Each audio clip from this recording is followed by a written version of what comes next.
ഏറ്റവും കൂടുതൽ ഈ പകൽ ഈ പ്രളയം ബാധിച്ച ഒരു മേഖലയാണ് ആറന്മുള. ഇന്ന് ഇപ്പം റാന്നിയിൽ നിന്ന് ഈ രാത്രിയിൽ മഴയില്ല, അവിടെ നിന്ന് വെള്ളം ഇറങ്ങുമ്പോൾ അത് ആറന്മുളയിലൂടെ പോയിട്ട് വേണം അത് സെറ്റിൽ ആവാൻ എന്നുള്ളൊരു കാര്യമുണ്ട്. അപ്പോൾ ഇപ്പോഴത്തെ ഒരു സാഹചര്യം എന്താണ് ആറന്മുളയിൽ?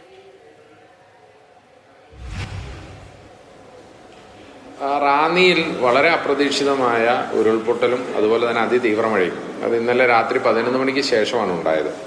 ആ മഴയിലും ഉരുൾപൊട്ടലിലും വരുന്ന വെള്ളവും എല്ലാം ഒഴുകി വരുന്നത് പമ്പയാറ്റിലൂടെയാണ്. അപ്പോൾ എന്ന് പറഞ്ഞാൽ പമ്പയാറ് ആദ്യം കരകവിയുന്നത് ആറന്മുളയാണ്. അപ്പോൾ റാന്നിയിൽ ഉണ്ടാകുന്ന ഏത് ദുരന്തത്തിന്റെയും സമാനമായ ദുരന്തം ആറന്മുളയിൽ ഉണ്ടാകും എന്നുള്ളതാണ് പ്രധാനപ്പെട്ട വിഷയം.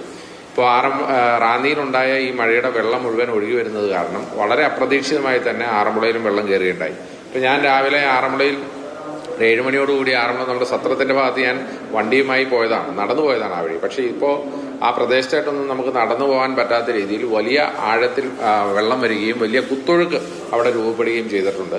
അപ്പോൾ തന്നെ നമ്മൾ രാവിലെ തന്നെ ക്യാമ്പുകൾ തുടങ്ങാൻ തീരുമാനിക്കുകയും ക്യാമ്പുകളുടെ സ്ഥലം ഐഡന്റിഫൈ ചെയ്ത് നേരത്തെ തന്നെ വെച്ചിരുന്നു. അപ്പോൾ ക്യാമ്പുകൾ തുടങ്ങാൻ തീരുമാനിക്കുകയും അങ്ങോട്ട് ആളുകളെ മാറ്റിപ്പാർപ്പിക്കുന്ന ജോലികൾ ആരംഭിക്കുകയും ചെയ്തിരുന്നു. പിന്നെ പല ആളുകളും മഴ കാര്യമായിട്ട് പെയ്തില്ലല്ലോ, അതുകൊണ്ട് മാറുന്നില്ല എന്നുള്ള അഭിപ്രായമൊക്കെ പറയുന്നവരുണ്ട്. പക്ഷേ തീർച്ചയായിട്ടും എന്തെങ്കിലും രീതിയിലുള്ള ചെറിയ റിസ്ക് ഉണ്ടെങ്കിൽ പോലും അവർ ക്യാമ്പുകളിലേക്ക് മാറുകയാണ് ഏറ്റവും നല്ല കാര്യം. കാരണം നമുക്കൊരു 24 മണിക്കൂർ അല്ലെങ്കിൽ 48 മണിക്കൂർ ഇതൊന്ന് സെറ്റിൽ ആവാൻ വേണ്ടിയുള്ള സമയമാണ് ആവശ്യമുള്ളൂ. അപ്പോൾ അതിനിടയ്ക്ക് ഇനിയിപ്പോൾ റാന്നിയിൽ ഒരല്പം വെള്ളം താന്നാൽ തന്നെ ആ വെള്ളം ഇരട്ടിയായി ആറന്മുളയിൽ പൊങ്ങിയിട്ടാണ് അത് സെറ്റിൽ ആവുകയുള്ളൂ. കാരണം അത് ഒഴുകി വരുന്നത് ആറന്മുള വഴിയാണ്.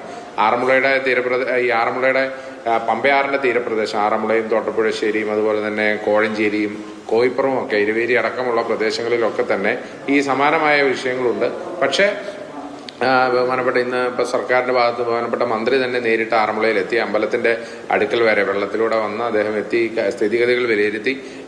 കളക്ടറും SP-യും MP-യും ഒക്കെ അടക്കമുള്ള റവന്യൂ ഉദ്യോഗസ്ഥരെല്ലാം വളരെ കൃത്യമായി ഇടപെടുന്നുണ്ട്. അപ്പോൾ കൂടുതൽ NDRF സംഘങ്ങളും അതുപോലെ തന്നെ മത്സ്യബന്ധന യാനങ്ങളും, കാരണം കഴിഞ്ഞ തവണയൊക്കെ 2018 സമാനമായ പ്രശ്നമുണ്ടായപ്പോൾ മത്സ്യബന്ധന യാനങ്ങളായിരുന്നു ആറന്മുളയിലും അതുപോലെ തന്നെ ഈ പ്രദേശത്തൊക്കെ വലിയ രക്ഷയുണ്ടായത്. അപ്പോൾ അവരോട് വരാനുള്ള കൊല്ലത്ത് നിന്നും ആലപ്പുഴയിൽ നിന്നുള്ള മത്സ്യബന്ധന യാനങ്ങളോട് വരാനുള്ള അഭ്യർത്ഥന നടത്തിയിട്ടുണ്ട്. അവരും വരുന്നുണ്ട്. അപ്പോൾ ഇന്ന് രാത്രി ഒരു പ്രധാനപ്പെട്ട ദിവസമാണ്. കാരണം തീർച്ചയായും ഇന്ന് രാത്രി ഒരു പ്രധാനപ്പെട്ട ദിവസം. ഒരു കാര്യം കൂടി, ഇപ്പം ഈ പ്രശസ്തമായ ആറന്മുള വള്ളസദ്യ നടന്നുകൊണ്ടിരിക്കുന്ന സമയമാണ്. അതുമായി ബന്ധപ്പെട്ട് ചടങ്ങ് മാത്രം മതി എന്നുള്ള ആലോചനകളൊക്കെ നടക്കുന്നുണ്ട് എന്ന് കേൾക്കുന്നു. അതോടൊപ്പം നിരവധി ദുരിതാശ്വാസ ക്യാമ്പുകളും ആറന്മുളയിൽ തുറന്നിട്ടുണ്ട്. ഇതിന്റെയൊക്കെ പ്രവർത്തനം എങ്ങനെ, ഏത് രീതിയിലുള്ള മുന്നൊരുക്കങ്ങളാണ് ഇനി അങ്ങോട്ട് കാലവർഷം കലിതുള്ളിയാൽ എടുത്തിട്ടുള്ളത്?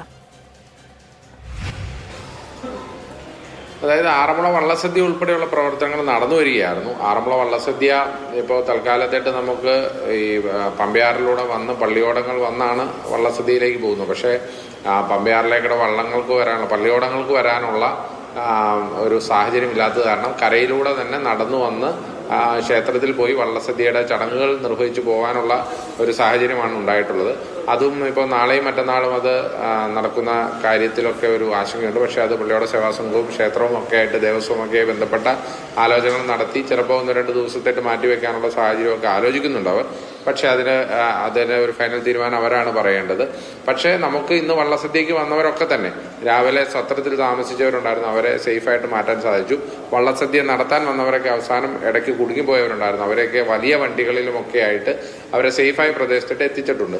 നമുക്ക് ക്യാമ്പുകൾ ഉള്ളത് പ്രധാനമായും കോഴഞ്ചേരിയിലും 2 ക്യാമ്പ്, ആറന്മുളയിൽ 2 ക്യാമ്പ്, മല്ലപ്പുഴശ്ശേരിയിൽ 1 ക്യാമ്പ്, തോട്ടപ്പുഴശ്ശേരിയിൽ 2 ക്യാമ്പ്, അങ്ങനെ പ്രധാനമായും 8 ക്യാമ്പുകളാണ് ഇപ്പോൾ പ്രവർത്തിക്കുന്നത്. ഇനിയും ക്യാമ്പുകൾ തുടങ്ങാനുള്ള സാഹചര്യമുണ്ട്. അതുകൂടാതെ തന്നെ പള്ളികളും അതുപോലെ തന്നെ മറ്റും ഒക്കെ ആയിട്ടുള്ള പ്രത്യേകിച്ച് ജാതിമത സംഘടനകളൊക്കെ തന്നെ അവരുടേതായ രീതിയിലുള്ള ക്യാമ്പുകൾ തുറക്കാനുള്ള അവരെല്ലാവിധ സന്നദ്ധ പ്രവർത്തനത്തിനും തയ്യാറായി നിൽക്കുന്നുണ്ട്. അങ്ങനെയുള്ള ചില സ്ഥലങ്ങളിലുമൊക്കെ ക്യാമ്പുകളായിട്ട് നടക്കുന്നുണ്ട്. സർക്കാരിൻ്റെതായ 8 ക്യാമ്പുകളാണ് നടക്കുന്നത്. ആ 8 ക്യാമ്പുകളിലും വേണ്ട എല്ലാ കാര്യങ്ങൾക്കും റവന്യൂ ഉദ്യോഗസ്ഥരെ ചുമതലപ്പെടുത്തിയിട്ടുണ്ട്. അവർ ഇത് നിർവഹിച്ചു വരികയാണ്. ഇനിയും ജനങ്ങൾക്ക് എവിടെയാണോ ക്യാമ്പ് വേണം എന്ന് തോന്നുന്നത് അവരുടെ സമീപമായ പ്രദേശത്ത് ക്യാമ്പുകൾ തുടങ്ങാനുള്ള എല്ലാവിധ ക്രമീകരണങ്ങളും ചെയ്തിട്ടുണ്ട്. അവർ ആവശ്യപ്പെടുന്ന മുറയ്ക്ക് അത് ചെയ്യാൻ ക്രമീകരണം ചെയ്തിട്ടുണ്ട്. നമുക്ക് അഭ്യർത്ഥിക്കാനുള്ളത് രാത്രി വൈകുന്നതിന് മുമ്പ് ക്യാമ്പുകളിലേക്ക് മാറാനുള്ളവർ മാറണം. കാരണം രാത്രി വൈകിയാൽ ഒന്നാമത് നമുക്ക് വെള്ളപ്പൊക്ക സമയത്ത് കറണ്ട് ഉണ്ടാവില്ല.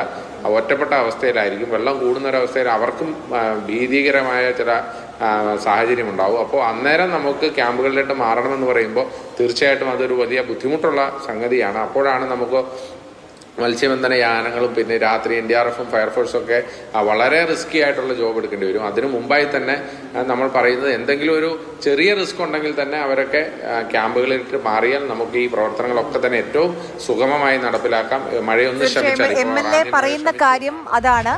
അതായത് ഇപ്പോൾ ഈ പറയുന്ന മുന്നറിയിപ്പുകളുമായും അതോടൊപ്പം തന്നെ മുൻകരുതലുകളുമായും നിർദ്ദേശങ്ങളുമായും സർക്കാർ മുന്നോട്ട് വെക്കുന്ന നിർദ്ദേശങ്ങളുമായും പൂർണ്ണമായും സഹകരിച്ച് മുന്നോട്ട് പോവുക എന്നുള്ളതാണ് നമുക്ക് ചെയ്യാൻ കഴിയുന്ന കാര്യം. വളരെയധികം നന്ദി ശ്രീ അബിൻ വർക്കി.